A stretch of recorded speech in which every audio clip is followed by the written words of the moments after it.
स्वागत है आप सभी का हमारे चैनल एजुकेशनल रिसर्च पर। और आज हम क्लास 12 इतिहास का मॉडल पेपर सॉल्व करने वाले हैं।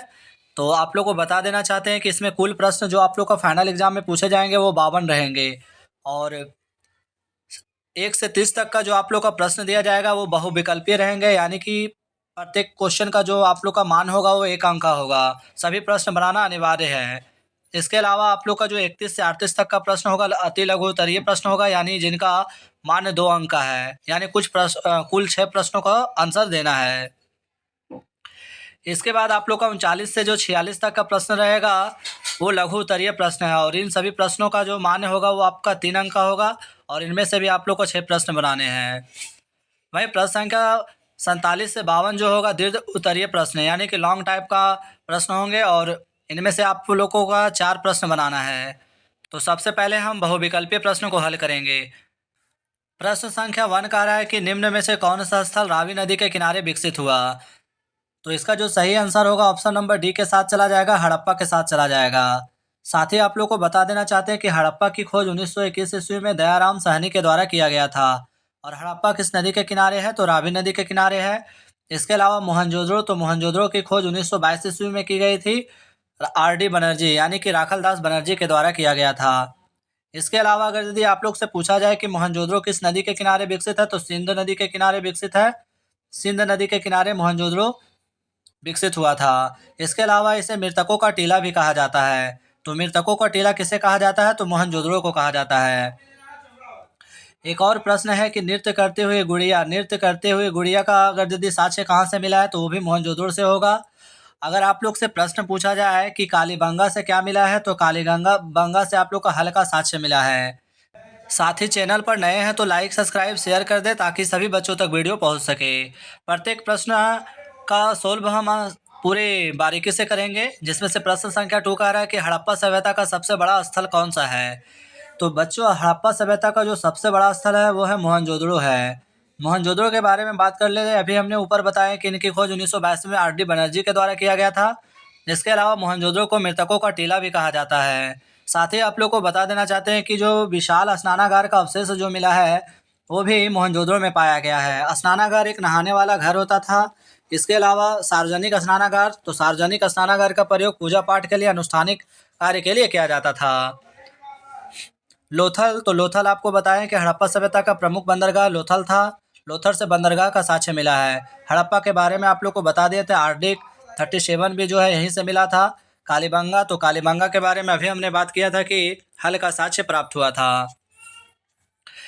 प्रश्न संख्या 3 कह रहा है सिंधु घाटी सभ्यता में एकमात्र बंदरगाह कहाँ स्थित है। तो सिंधु घाटी सभ्यता में एकमात्र बंदरगाह जो थे वो लोथल में स्थित है। ऑप्शन नंबर 20 का करेक्ट आंसर हो जाएगा। इसी तरह लोथल के बारे में बात कर लेते हैं, तो ये कहाँ पे पड़ता है, तो गुजरात में पड़ता था। कहाँ पे, गुजरात में। आप लोग इसे नोट कर लीजिएगा। साथ ही मोहनजोदड़ो के बारे में हमने ऊपर ही डिस्कस कर चुके हैं। वहीं प्रश्न संख्या 4 कह रहा है कि बौद्ध साहित्य के अनुसार भारत में कितने महाजन पदों का विकास हुआ था। तो बौद्ध साहित्य के अनुसार भारत में 16 महाजन पदों का विकास हुआ था। ऑप्शन नंबर ए इसका करेक्ट आंसर होगा। साथ ही आप लोग को बता देना चाहते हैं कि 16 महाजन पदों में से मगध जो था सबसे अधिक शक्तिशाली महाजन पद में से एक था। मगध के आरंभिक राजधानी कहाँ थी, तो राजगिरी को बनाया गया था। आप लोग नोट कर लीजिएगा, राजगिरी को बनाया गया था, जो वर्तमान में राजगीर के नाम से जाना जाता है। नेक्स्ट प्रश्न कह रहा है कि दक्षिण भारत में स्थित भारत का एकमात्र महाजन पद कौन सा था। तो दक्षिण भारत में स्थित भारत का एकमात्र महाजन पद अस्मक था, जो कि ऑप्शन नंबर सी में दिया गया है। तो सी हमारा करेक्ट आंसर हो जाएगा। इसके अलावा वह महाजन पद का उदय कब हुआ, तो बौद्ध युग में, यानी कि महाजन पद का उदय बौद्ध युग में हुआ था। आप लोग इसको भी नोट कर लीजिएगा।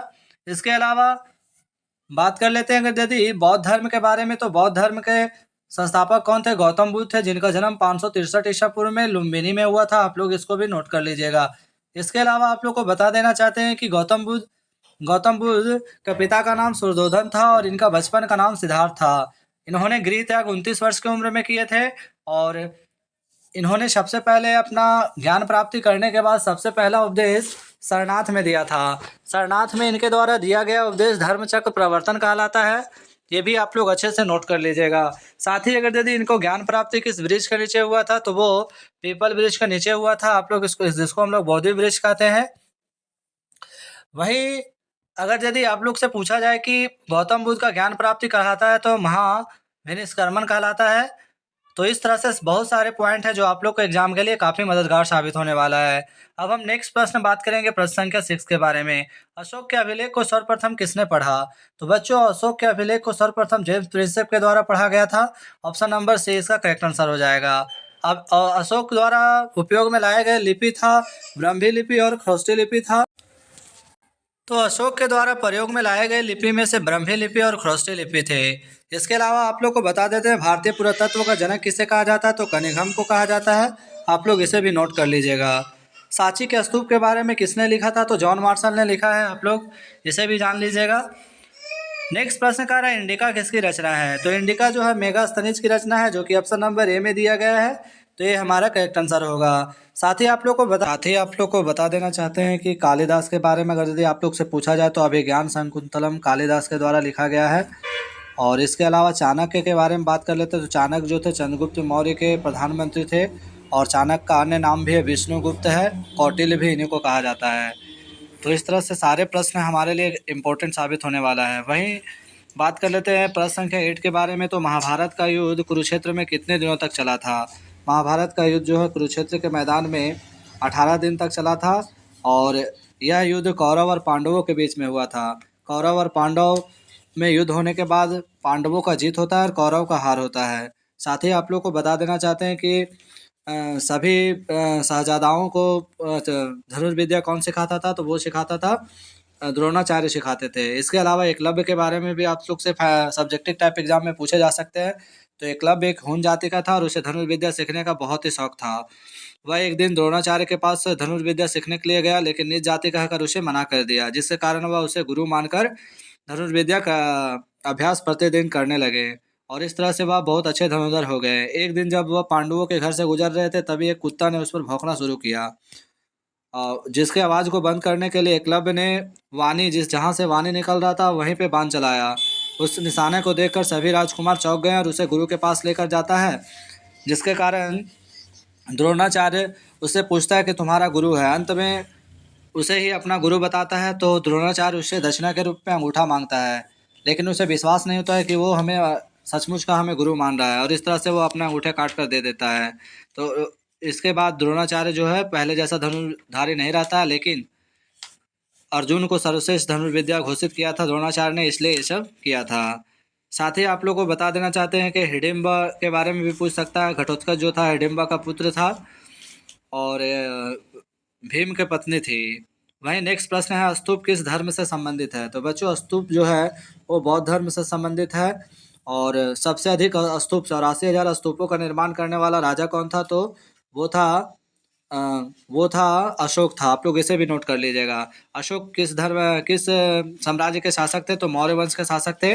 और बौद्ध धर्म में आप लोग को पता ही है कि गौतम बुद्ध यानी कि बौद्ध धर्म के संस्थापक थे। 563 ईसा पूर्व में गौतम बुद्ध का जन्म हुआ था। जैन धर्म के बारे में बात कर लेते हैं। तो जैन धर्म के संस्थापक ऋषभदेव थे। जैन धर्म में कुल गुरुओं की संख्या 24 थी, जिसे तीर्थकर कहा जाता है।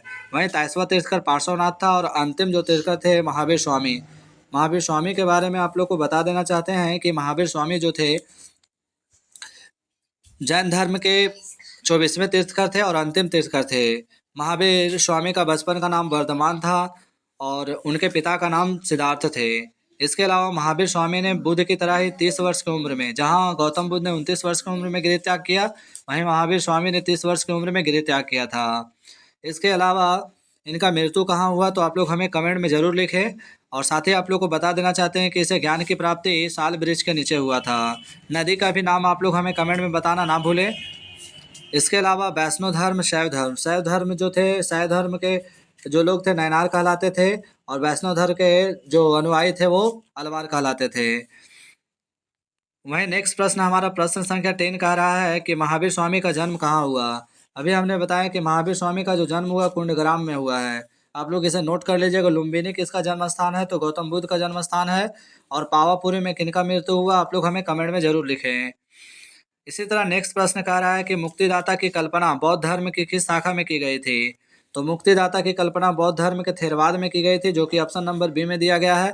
तो बी हमारा करेक्ट आंसर होगा। इसके अलावा हीनयान और महायान जो भाग में बट गया था, कब बटा था, आप लोग हमें कमेंट में लिखें।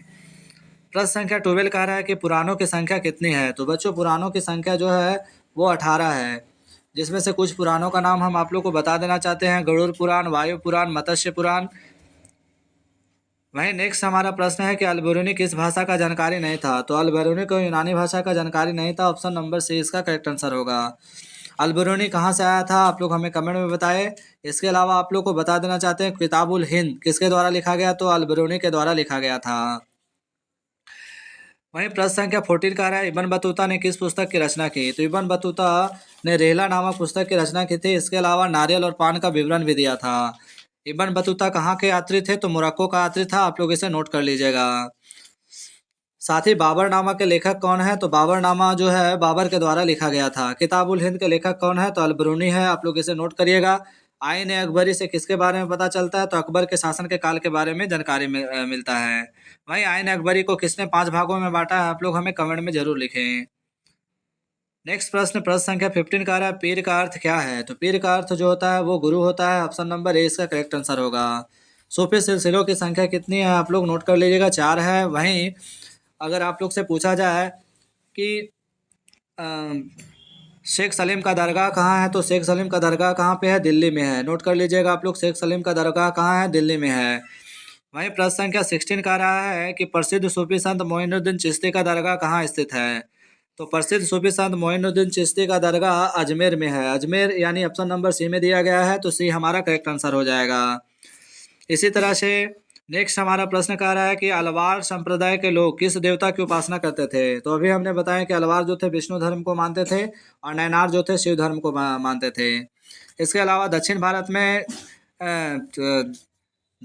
में जो भक्ति आंदोलन का शुरुआत हुआ उसको किसने किया था। तो बसवन्ना ने किया था। आप लोग इसे नोट कर लीजिएगा। बसवन्ना काफ़ी इंपॉर्टेंट प्रश्न होने वाला है। और साथ ही आप लोग को बता देते हैं मीरा का जन्म कब हुआ। तो मीरा का जो जन्म हुआ था 1498 ईस्वी में हुआ था। 1498 ईस्वी में। और इनका मृत्यु हुआ था 1546 में। वहीं कबीर के बारे में अगर यदि आप लोग से पूछा जाए तो कबीर का जन्म 1398 ईस्वी में हुआ था और इनका मृत्यु हुआ था 1518 ईस्वी में। यानी कि 120 साल तक कबीरदास जी जो है जीवित रहे थे। प्रश्न संख्या 18 कह रहा है विजयनगर साम्राज्य के संस्थापक कौन है। तो विजयनगर साम्राज्य के संस्थापक जो थे हरिहर और बुक्का थे और इन्होंने 1336 ईसा पूर्व में 36 ईस्वी में विजयनगर साम्राज्य की स्थापना की थी। इसके अलावा आप लोग को बता देना चाहते हैं कि विजयनगर में 4 वंशों ने शासन किया था। पहला था संगम वंश, दूसरा था सुल्लू वंश, तीसरा था तुल्लु वंश और चौथा था अरविंदु वंश।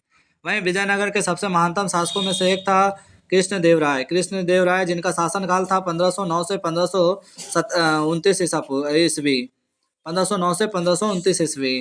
तो आप लोग इसे भी नोट कर लीजिएगा। कृष्णदेव राय जो थे विजयनगर साम्राज्य के सबसे महानतम शासकों में से एक थे। इन्होंने ही पूरे विजयनगर साम्राज्य को 7 प्रकार के दीवार से घिरवाया था। इसके अलावा माता के नाम पर नगरीपुरम नगर का स्थापना किया था।